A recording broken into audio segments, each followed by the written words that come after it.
కలియుగ వైకుంఠం. కలియుగంలో దర్శన ప్రార్థనార్చనలతో భక్తులను తరింపచేయడానికి సాక్షాత్తు శ్రీమహావిష్ణువు శ్రీవేంకటేశ్వరుడుగా తిరుమల కొండలోని ఆనంద నిలయంలో అవతరించాడు. తిరుమల ఆలయాన్ని, ఆనంద నిలయాన్ని తొండమాన్ చక్రవర్తి నిర్మించాడని ప్రతీతి. తొండమాన్ చక్రవర్తి ఆకాశరాజు సోదరుడు. దక్షిణ భారతదేశాన్ని పరిపాలించిన ప్రముఖ రాజులందరూ శ్రీ వెంకటేశ్వరుని దాసులే. వీరందరూ శ్రీవారిని దర్శించి తరించారు.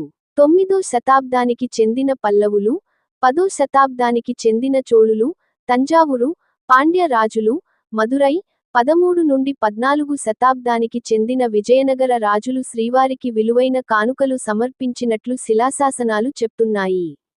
విజయనగర రాజుల కాలంలో దేవాలయం ప్రాముఖ్యత పెరిగింది, ఆలయ విస్తరణ జరిగింది. సతీ సమేతుడైన శ్రీ కృష్ణదేవరాయలు విగ్రహాలు ఆలయ ప్రాంగణంలో ఉన్నాయి. ఇక్కడ లభ్యమైన శాసనాలను బట్టి 1500 ఏళ్ల నాటి నుండి తిరుమల చరిత్ర ఈ విధంగా ఉంది. పల్లవ రాణి సామవై 614. ఈ మహారాణి కాలంలో ఆనంద నిలయం జీర్ణోద్ధరణ కావింపబడింది. శ్రీవారి అనేక ఆభరణాలు సమర్పిస్తూ, ఉత్సవాలు నిర్వహిస్తూ పరమభక్త శిరోమణిగా తిరుమల చరిత్రలో శాశ్వతంగా నిలిచింది. ఈమెకి పేరుందేవి అని మరో పేరు ఉంది. తరువాత తెలుగు పల్లవరాజు విజయగండ గోపాలదేవుడు 1328, శ్రీ త్రిభువన చక్రవర్తి తిరువేంకటనాథ యాదవరాయలు 1429, హరిహరరాయలు 1446లలో బ్రహ్మోత్సవాలు నిర్వహించారు. సాళువ నరసింహరాయలు 1470లో భార్య 2 కుమారుల తన పేర్లతో సంపగి ప్రదక్షిణం 4 మూలలో 4 స్తంభాల మండపాలని నిర్మించాడు. 1473లో తిరుమలరాయ మండపానికి వేదిక నిర్మించాడు. ఉత్సవాలు జరిపించేవాడు. శ్రీకృష్ణదేవరాయలు 1513 నుండి 1521 వరకు 7 సార్లు తిరుమలకి వచ్చి ఎన్నో కానుకలు సమర్పించాడు, ఉత్సవాలు నిర్వహించాడు. మూల విరాట్టుకు ఆభరణాలు, ఉత్సవ మూర్తులకు కూడా సమర్పించాడు. నిత్య నైవేద్యానికి 5 గ్రామాలను కానుకగా ఇచ్చాడు. నిత్యారాధన కోసం తాళ్లపాక గ్రామాన్ని దానంగా ఇచ్చాడు. విజయనగర సామ్రాజ్య పతనానంతరం ఆలయం మహమ్మదీయుల పరమైనది. కర్ణాటకకు నవాబైన దావూద్ ఖాన్ హైదరాబాదు నిజాం ప్రభువులకి కట్టవలసిన పన్నుల కొరకై ఆలయంపై పన్నులు విధించాడు. ఈ ఆదాయానికై మహమ్మదీయులు, మరాఠాలు గొడవలు పడ్డారు.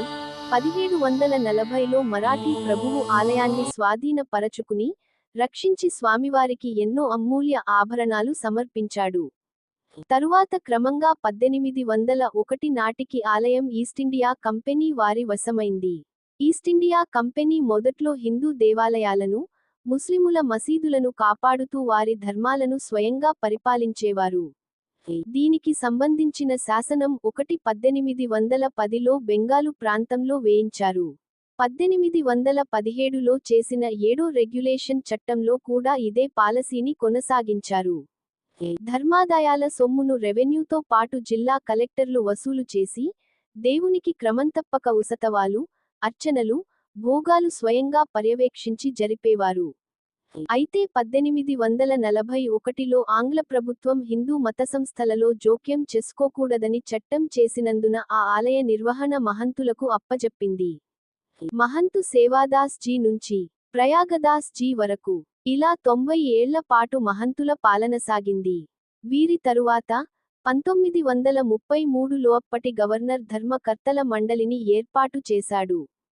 19వ శతాబ్దాంతానికి కొండపైన శ్రీవారి ఆలయం, హథీరాంజీ మఠం తప్ప వేరే ఏ నిర్మాణాలు ఉండేవి కావు.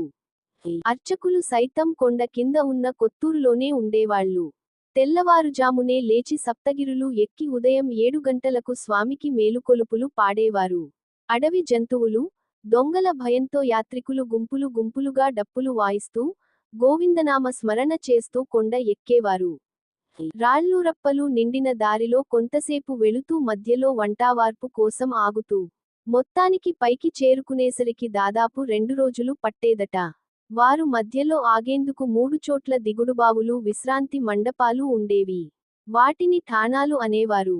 వయసు మళ్లినవారిని, అంగవికలురను, పిల్లలను పైకి తీసుకువెళ్లేందుకు డోలీ కూలీలు ఉండేవారు. గుడికి చేరుకుని నేరుగా భక్తులు మహాద్వారం గుండా లోపలికి ప్రవేశించి భక్తులు స్వామి దర్శనం చేసుకునేవారు. 1870లో ప్రభుత్వం యాత్రికుల సౌకర్యార్థం కొండమీదకు మెట్లు నిర్మించింది.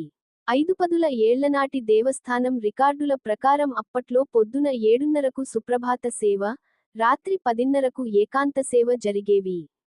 ఇప్పుడు రాత్రి 2:30కు ఆలయం మూసివేసి సరిగ్గా అరగంటలోనే మళ్లీ సుప్రభాతంతో మేల్కొలుపులు మొదలుపెడుతున్నారు. 1940ల నాటికి తిరుమలకు వచ్చే భక్తుల సంఖ్య మెల్లగా పెరగడం మొదలైంది. అప్పటి ఉమ్మడి మద్రాసు ప్రభుత్వం కొండమీదకు రోడ్డు మార్గం గురించి ఆలోచించింది. బ్రిటిష్ అధికారులు సర్వే బృందాల వారు తిరుపతి చేరుకున్నారు. 1944 ఏప్రిల్ నాటికి అలిపిరి నుంచి తిరుమల దాకా ఘాట్ రోడ్డు నిర్మాణం పూర్తయింది. మొదట్లో ఎద్దులబళ్ళు, గుర్రపుబళ్ళు తిరిగేవి. దీంతో భక్తుల పని సులువైంది.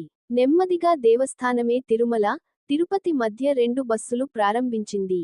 1955 నుండి 56లో రైల్వే స్టేషన్ సమీపాన శ్రీనివాస బస్టాండు ఏర్పడే నాటికి బస్సుల సంఖ్య పెంచుకుంటూ పోవడంతో సౌకర్యంగా ఉండి భక్తులు వెల్లువెత్తసాగారు. దీంతో రెండో ఘాట్ రోడ్డు గురించి ఆలోచించాల్సి వచ్చింది. 1974 నాటికి అది పూర్తయింది. భక్తుల రద్దీని అనుసరించి నేటి వరకు ప్రభుత్వాలు అనేక అభివృద్ధి కార్యక్రమాలు చేపడుతున్నారు. పిలిస్తే పలికే కలియుగ దైవం కోట్లాది భక్తులకు ఇలవేలుపు, ఆపద మొక్కులవాడు అనాథ రక్షకుడు, కొలిచిన వారికి కొంగు బంగారమైన శ్రీనివాసుడు. కష్టాలను కడతేర్చే తమ దైవం అని భావించి స్వామి వారికి తమ కోరికలు చెప్పుకొని ముడుపు కడతారు. ఎటువంటి సమస్యలకు ఈ ముడుపులు కట్టాలి అంటే వివాహం కోసం, వ్యాపార వృద్ధి కోసం, పిల్లల కోసం, ఉద్యోగం కోసం, ప్రమోషన్ కోసం, ఇల్లు కానీ, స్థలం కానీ కొనడం అమ్మడం కోసం, ఉద్యోగం పొందటం కోసం, అనారోగ్యంతో ఉన్నవారికి బాగవ్వాలి అని, పంట నష్టం కలగకుండా చేతికి రావాలి అని, ఆటంకంగా ఉన్న నిర్మాణం పూర్తి కావాలని, ఇటువంటి సమస్యలు ఉన్నవారు ఆ శ్రీనివాసునికి ముడుపు కడతారు. ఈ ముడుపు ఎలా కట్టాలో తెలుసుకుందాం. వెంకటేశ్వర స్వామికి ముడుపు శనివారం రోజు ఉదయం నిత్య దీపారాధన చేసి ముందుగా వినాయకుడికి మీ కోరిక చెప్పి వెంకటేశ్వర స్వామికి ముడుపు కడుతున్నాను, సంకల్పము నెరవేరాలి అని కోరుకొని, ఒక తెల్లటి బట్టకి పసుపులో తడిపి ఆరబెట్టిన బట్టని 4 వైపులా కుంకుమ పెట్టి అందులో 11 రూపాయలు లేదా మీ స్థాయిని బట్టి కొంత డబ్బును స్వామిని స్మరించుకుంటూ పెట్టి మీరు ఎందుకు ముడుపు కడుతున్నారు మనసుపూర్తిగా భక్తిగా వెంకటేశ్వర స్వామికి చెప్పుకుని డబ్బు పెట్టిన పసుపు బట్టని 3 ముడులు వేసి వెంకటేశ్వర స్వామి ఫోటో ముందు పెట్టాలి. కోరిక తీరాక ముడుపుతో దర్శనంకి వస్తాను అని ముందే మాటివ్వాలి.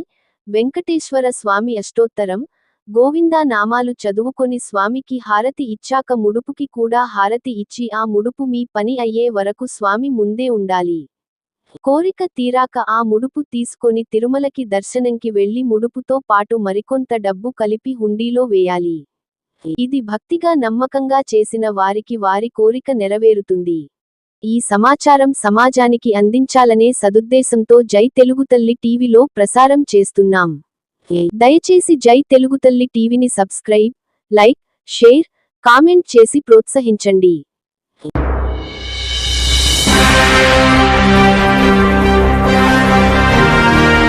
శ్రీ వెంకటేశ్వర అష్టోత్తర శతనామావళి.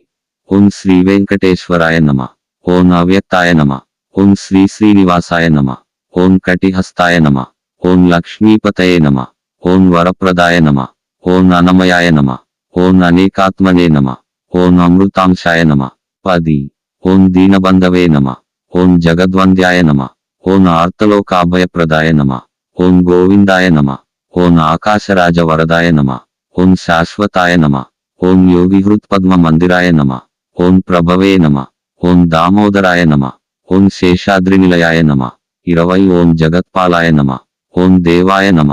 ఓం పాపజ్ఞాయ నమ. ఓం కేశవాయ నమ. ఓం భక్తవత్సలాయ నమ.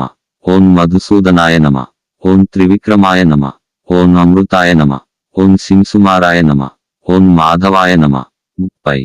ఓం జటామకుట్శోభితాయ నమ. ఓం కృష్ణాయ నమ. ఓం శంఖమద్యోల్లసన్మంజుక కిన్యాడ్య కరందరాయ నమ. ఓం శ్రీహరయే నమ. ఓం నీలమేఘశ్యామ తనవే నమ. ఓం జ్ఞానపంజరాయ నమ. ఓం బిల్వపత్రార్చన ప్రియాయ నమ. ఓం శ్రీవత్సవక్షసే నమ. ఓం జగద్వ్యాపినే నమ. ఓం సర్వేశాయ నమ. 40. ఓం జగత్కర్త్రే నమ. ఓం గోపాలాయ నమః. ఓం జగత్సాక్షిణే నమః. ఓం పురుషోత్తమాయ నమః. ఓం జగత్పతయే నమః. ఓం గోపీశ్వరాయ నమః. ఓం చింతితార్థ ప్రదాయకాయ నమః. ఓం పరంజ్యోతిషే నమః. ఓం జిష్ణవే నమః. ఓం వైకుంఠపతయే నమః. 50. ఓం దాశార్హాయ నమః. ఓం అవ్యయాయ నమః. ఓం దశరూపవతే నమః. ఓం సుధాతనవే నమః. ఓం దేవకీనందనాయ నమః. ఓం యాదవేంద్రాయ నమః. ఓం శౌరయే నమః. ఓం నిత్యయౌవన రూపవతే నమః. ఓం హయగ్రీవాయ నమః. ఓం చతుర్వేదాత్మకాయ నమః. 60. ఓం జనార్దనాయ నమః. ఓం విష్ణవే నమః. ఓం కన్యాశ్రవణతారేడ్యాయ నమః. ఓం అచ్యుతాయ నమః. ఓం పీతాంబరధరాయ నమః. ఓం పద్మినీ ప్రియాయ నమః. ఓం అంగాయ నమః. ఓం ధరాపతయే నమః. ఓం వనమాలినే నమః. ఓం సురపతయే నమః. ఓం పద్మనాభాయ నమః. ఓం నిర్మలాయ నమః. ఓం మృగయాసక్త మానసాయ నమః. ఓం దేవపూజితాయ నమః. ఓం అశ్వారూఢాయ నమః. ఓం చతుర్భుజాయ నమః. ఓం ఖడ్గధారిణే నమః. ఓం చక్రధరాయ నమః. ఓం ధనార్జన సముత్సుకాయ నమః. ఓం త్రిధామ్నే నమః. ఓం ఘనసారల సన్మధ్య కస్తూరి తిలకోజ్వలాయ నమః. ఓం త్రిగుణాశ్రయాయ నమః. ఓం సచ్చిదానంద రూపాయ నమః. ఓం నిర్వికల్పాయ నమః. ఓం జగన్మంగళదాయకాయ నమః. ఓం నిష్కళంకాయ నమః. ఓం యజ్ఞరూపాయ నమః. ఓం నిరాతంకాయ నమః. ఓం యజ్ఞభోక్త్రే నమః. ఓం నిరంజనాయ నమః. 90. ఓం చిన్మయాయ నమః. ఓం నిరాభాసాయ నమః. ఓం పరమేశ్వరాయ నమః. ఓం నిత్యతృప్తాయ నమః. ఓం పరమార్థప్రదాయ నమః. ఓం నిరూపద్రవాయ నమః. ఓం శాంతాయ నమః. ఓం నిర్గుణాయ నమః. ఓం శ్రీమతే నమః. ఓం గదాధరాయ నమః. 100. ఓం దోర్దండ విక్రమాయ నమః. ఓం శారగ్నపాణయే నమః. ఓం పరాత్పరాయ నమః. ఓం నందకినే నమః. ఓం పరబ్రహ్మణే నమః. ఓం శంఖధారకాయ నమః. ఓం శ్రీవిభవే నమః. ఓం అనేకమూర్తయే నమః. 108. ఓం జగదీశ్వరాయ నమః. ఇతి శ్రీ వెంకటేశ్వర అష్టోత్తర శతనామావళి సంపూర్ణం. నమస్కారం. జై తెలుగు తల్లి టీవీ వీక్షకులకు స్వాగతం. దయచేసి జై తెలుగు తల్లి టీవీని సబ్స్క్రైబ్, లైక్, షేర్, కామెంట్ చేయండి.